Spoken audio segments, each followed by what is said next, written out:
आप देख रहे हो एनपी न्यूज चैनल। आपने अगर इस चैनल को सब्सक्राइब नहीं किया है तो जल्द ही सब्सक्राइब कीजिए। Thank you very much. Chhatrapati Sambhaji Maharaj हे धर्मवीर की स्वराज्य रक्षक। मला अनेकांनी सल्ला दिला, अनेकांनी ही मागणी केली की यावर मी भाष्य करायला हवं, यावर मी बोलायला हवं। अनेकांनी अशी अपेक्षा व्यक्त केली, अनेकांनी असा सल्लाही दिला की कशाला आपल्याला याच्यामध्ये बोलायचंय। छत्रपती संभाजी महाराजांचा जो तर्कशुद्ध इतिहास आहे, जो खरा इतिहास आहे, तो मालिकेच्या द्वारे असेल, शिवपुत्र संभाजी महानाट्याच्या द्वारे असेल, मांडण्याचं काम तुम्ही करताय। आणि हे करत असताना यावर नेमकं बोलण्याचं कारण आहे का, यावर नेमके बोलण्याची गरज आहे का? मी प्रामाणिकपणे सांगू इच्छितो की हा व्हिडिओ पूर्णपणे अराजकीय आहे। कारण माझं स्वतःचं कायम एक असं म्हणणं आहे की इतिहासाकडे केवळ अभिनिवेशातून बघण्यापेक्षा तर्कशुद्ध बुद्धीनं पाहणं फार गरजेचं आहे। त्या इतिहासातून आपल्याला नेमक्या काय प्रेरणा मिळतात हे पाहणं फार गरजेचं आहे। आणि अशा वेळी ही चर्चा सुरू झाली आहे। माननीय माजी उपमुख्यमंत्री आणि विरोधी पक्षनेते अजितदादा पवार यांनी अधिवेशन काळामध्ये हे विधान केलं आणि त्यावरून ही चर्चा सुरू झाली। छत्रपती संभाजी महाराज धर्मवीर की स्वराज्य रक्षक, आणि त्यासाठी आजचा हा व्हिडिओ आहे। खूप तर्कसंगत पद्धतीनं मला जे उमगलं, मी कोणीही इतिहास संशोधक नाही, मी इतिहासाचा फार गाढा अभ्यासक नाही, परंतु स्वराज्य रक्षक संभाजी ही मालिका करत असताना जे मला जाणवलं, शिवपुत्र संभाजी हे महानाट्य करत असताना, शंभूराजे हे नाटक करत असताना गेले 13-14 वर्ष सातत्यानं या विषयावर तर्कशुद्ध पद्धतीनं विचार करत असताना जे जे जाणवलं ते तुमच्या समोर मांडण्याचा या व्हिडिओतून मी प्रयत्न करतोय।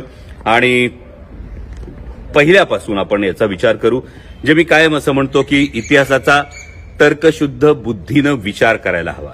जर आपण याचा विचार केला तर छत्रपती संभाजी महाराजांविषयी अनेकांनी अनेक गोष्टी लिहून ठेवल्या। या अनेक गोष्टी लिहून ठेवत असताना सुरुवातीला छत्रपती संभाजी महाराज धर्मवीर ठरतात का, या अँगलचा आपण विचार करू। जर आपण शंभूराजांनीच लिहिलेला बुधभूषण हा ग्रंथ पाहिला तर या बुधभूषण ग्रंथामध्ये छत्रपती संभाजी महाराजांनी धर्माची फार उत्तम चिकित्सा केलेली, त्यावर काही श्लोक त्यांनी नक्कीच रचलेले आहेत। हे करत असताना छत्रपती शिवाजी महाराजांनी जो एक दंडक घालून दिला होता, एक फार महत्वाचा दंडक घालून दिला होता, तो म्हणजे माणूस हा धर्मासाठी नाही तर धर्म हा माणसासाठी आहे। आणि त्यामुळे लोककल्याण हे स्वराज्याचं मूळ ध्येय होतं, हा मूळ गाभा होता। आणि असं करत असताना मग जबरदस्तीनं ज्यांचं धर्मांतर झालं त्यांचं शुद्धीकरण करून घेऊन त्यांना पुन्हा हिंदू धर्मात घेणं, म्हणजे आपल्या सगळ्यांना माहीत असलेलं उदाहरण हे सरसेनापती नेताजीराव पालकरांचं उदाहरण आहे। त्यांना पुन्हा छत्रपती शिवाजी महाराजांनी शुद्धीकरण करून पुन्हा त्यांचं हिंदू धर्मात त्यांचं स्वागत केलं होतं।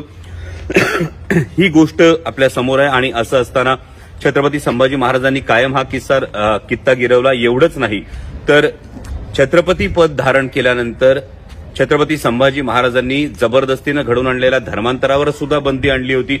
इतकंच नाही तर धर्माविषयक ज्या ज्या गोष्टी होत्या, म्हणजे छत्रपती संभाजी महाराजांचा जो वकूब होता, छत्रपती संभाजी महाराजांचं जे प्रभुत्व होतं वेगवेगळ्या भाषांवर, संस्कृत भाषेवर सुद्धा त्यांचं प्रकांड पांडित्य होतं आणि ते पांडित्य आपल्याला बुधभूषणमध्ये दिसतं।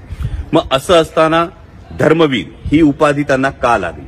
तर धर्मवीर ही उपाधी लागत असताना अनेकांचं असं म्हणणं आहे की छत्रपती संभाजी महाराजांनी धर्मासाठी बलिदान दिलं। आता धर्मासाठी बलिदान दिलं या गोष्टीचा जर आपण चिकित्सक पद्धतीनं विचार केला तर तत्कालीन जे पुरावे आहेत, म्हणजे कायम इतिहासामध्ये काही अस्सल साधनं असतात, काही उत्तरकालीन पुरावे असतात। आता यातले अस्सल साधनं जर आपण बघितली तर यामधले काही इतिहासकार आहेत, म्हणजे खाफी खान आहे, ईश्वरदास नागर आहे, भीमसेन सक्सेना आहे आणि त्याचबरोबर साकी मुस्तैद खान आहे। हे चारही इतिहासकार यांनी जे काही लिहून ठेवलंय, हे लिहून ठेवलेलं जे आहे, जे पुरावे उपलब्ध आहेत, समकालीन पुरावे उपलब्ध आहेत, या समकालीन पुराव्यांमध्ये असं स्पष्टपणे लिहिलेलं आहे की औरंगजेब बादशाहनं शंभूराजांना बंदी बनवल्यानंतर, शंभूराजांना दग्यानं कैद केल्यानंतर दोनच महत्वाचे प्रश्न विचारले आणि हे प्रश्न होते स्वराज्याचा खजिना कुठे आहे आणि दुसरा प्रश्न होता औरंगजेबाची कोण कोण लोक हे संभाजीराजांना सामील आहेत। हे दोनच प्रश्न हे औरंगजेबाने विचारले, असं हे चारही इतिहासकार त्यांच्या लिखाणामध्ये हे नमूद करतात. आणि त्यामुळे जबरदस्तीनं धर्मांतर करण्याला संभाजीराजांनी नकार दिला, या गोष्टीला समकालीन पुराव्यांमध्ये कुठेही आधार मिळत नाही. दुसरी फार महत्वाची गोष्ट होते की ही केवळ सत्ता वर्चस्वाची लढाई होती की ही धर्मयुद्ध होतं. जर हे धर्मयुद्ध असेल तर आपण पाहिलं तर एक फार महत्वाची गोष्ट समोर येते की याच औरंगजेब बादशाहनं आदिलशाही नेस्तनाबूत केली, कुतुबशाही नेस्तनाबूत केली. याच औरंगजेब बादशाहनं सख्या जन्मदात्या आपल्या बापाला हाल करून मारलं, सख्या भावांची याने कत्तल केली. आणि त्यामुळे हे धर्मयुद्ध असण्यापेक्षा जास्त महत्वाचं लॉजिकली जे दिसतं ते म्हणजे ही सत्ता वर्चस्वाची लढाई होती. आणि काबूल ते बंगाल सल्तनत असणाऱ्या औरंगजेबाला 8-9 वर्ष अक्षरशः या दख्खनमध्ये फरफटवलं होतं छत्रपती संभाजी महाराजांनी. आणि त्यामुळे हे धर्मयुद्ध होत नाही. मग औरंगजेबाचा जो एक बुरखा होता, औरंगजेबाचं सातत्यानं जे धर्माविषयक एक गोष्ट होती, म्हणजे डॉक्टर जयसिंगराव पवार याविषयी लिहितात. डॉक्टर जयसिंगराव पवार इतके मोठे अभ्यासक आहेत, ते म्हणतात की ही शक्यता नाकारता येत नाही, पण ही शक्यता नाकारता येत नाही असं ते म्हणतात. आणि त्याबरोबर जी उत्तरकालीन जी साधनं आहेत, म्हणजे त्यामधली 2 महत्वाची साधनं येतात, ती म्हणजे सभासदाची बखरी येते आणि मल्हार रामराव चिटणीसांची बखर येते. आता चिटणीसांच्या बखरीमध्ये अनेक गोष्टी अशा लिहिल्या गेल्या, अनेक गोष्टी रंगवल्या गेल्या. याला सुद्धा एक मानवी भावभावना कारणीभूत आहे. ते म्हणजे कटकऱ्यांना जे हत्तीच्या पायी दिलं छत्रपती संभाजी महाराजांनी, ज्यांनी संभाजी महाराजांना जीवे मारण्याचा कट केला आणि ही शिक्षा म्हणून जे कटकऱ्यांना हत्तीच्या पायी दिलं, त्यामध्ये मल्हार रामराव चिटणीसांचा पणजोबा म्हणजेच बाळाजी अवजी चिटणीस आणि आजोबा अवजी चिटणीस हे दोघेही हत्तीच्या पायी दिले गेले होते. आणि त्यामुळे हा राग कदाचित मल्हार रामराव चिटणीसांच्या बखरीमध्ये आला. आणि ही चिटणीशी बखर जी आहे, या चिटणीशी बखरीचा नंतर अनेक नाटककार असतील, अनेक इतिहासकार असतील, अनेक कादंबरीकार असतील, यांनी त्याचा उहापोह केला किंवा त्याचा संदर्भ हा घेतला गेला. आणि मग ही कवी कल्पना समोर आली. याच पद्धतीची एक दुसरी कवी कल्पना सातत्यानं आपल्याला दिसते, ती म्हणजे एक, जर आपण स्वतःला एक हे लॉजिक लावलं तर एका कर्तृत्ववान पित्याचा नाकर्ता मुलगा, हे चित्र कादंबरीच्या दृष्टीनं किंवा काव्य कल्पनेच्या दृष्टीनं हे फार सोबर आहे. आपल्यालाही गॉसिप करायला आवडतं. त्या पद्धतीनं कदाचित हे गॉसिप होतं का, त्या पद्धतीनं हे होतं का. त्यामुळे बाकी जे संदर्भ, आता सोशल मीडियावर काही संदर्भ येतात, म्हणजे स्वातंत्र्यवीर सावरकरांच्या लिखाणातले काही संदर्भ येत आहेत, गोळवलकर गुरुजींच्या संदर्भातले काही हे येत आहेत, पण यामध्ये किंवा काही जण अगदी राम गणेश गडकरींसारख्या मोठ्या नाटककाराचा सुद्धा संदर्भ देत आहेत. पण या सगळ्या संदर्भांमध्ये संपूर्णपणे त्यांचा दोष आहे का, की तत्कालीन त्यांना जी उपलब्ध साधनं होती त्यानुसार त्यांनी हे मांडण्याचा प्रयत्न केला. यामध्ये नक्कीच एक जागा राहते, यामध्ये नक्कीच एक गॅप हा राहतो. नंतरच्या काळामध्ये जे सातत्यानं संशोधन केलं, म्हणजे अनेक मोठे लेखक आहेत, सेतू माधवराव पगडी असतील, वासी बेंद्रे असतील, डॉक्टर जयसिंगराव पवार स्वतः असतील, डॉक्टर कमल गोखले असतील, अशा अनेक लेखकांनी छत्रपती संभाजी महाराजांचं जाज्वल्य चरित्र हे समोर आणलं. आणि असं आणत असताना माझं जे प्रामाणिक मत आहे, जे मला असं वाटतं, ते म्हणजे या सगळ्या आधीच्या लेखनामध्ये एक गोष्ट अशी आपल्याला सदर दिसते की छत्रपती संभाजी महाराज हे बदभैली होते, त्यांची प्रतिमा ही मलिन करण्यात आली, पण त्यांनी धर्मासाठी बलिदान दिलं, हे मांडलं गेलं. जेव्हा ही संकल्पना येते ना, तेव्हा ही संकल्पना केवळ छत्रपती संभाजी महाराजांचे जे शेवटचे दिवस होते, त्यांना कैद केल्यानंतरच्या त्यांच्या असीम बलिदानापर्यंतचा जो काळ होता, एवढ्यापुरतंच मर्यादित ठेवतं. जर आपण केवळ धर्मवीर ही बिरुदावली छत्रपती संभाजी महाराजांना लावली तर, पण त्यापेक्षा स्वराज्य रक्षक ही बिरुदावली खूप जास्त व्यापक ठरते. कारण स्वराज्य रक्षक या बिरुदावलीमध्ये ज्या छत्रपती संभाजी महाराजांनी अवघ्या 9व्या वर्षापासून स्वराज्यासाठी त्याग केला, बिरझाराजे जयसिंगाच्या गोटात ओलीस राहिले, त्यानंतर छत्रपती शिवाजी महाराज सुखरूप यावे म्हणून मथुरेला छत्रपती संभाजी महाराज, म्हणजे अवघ्या 9-10 वर्षाचे शंभूराजे हे मथुरेत राहतात.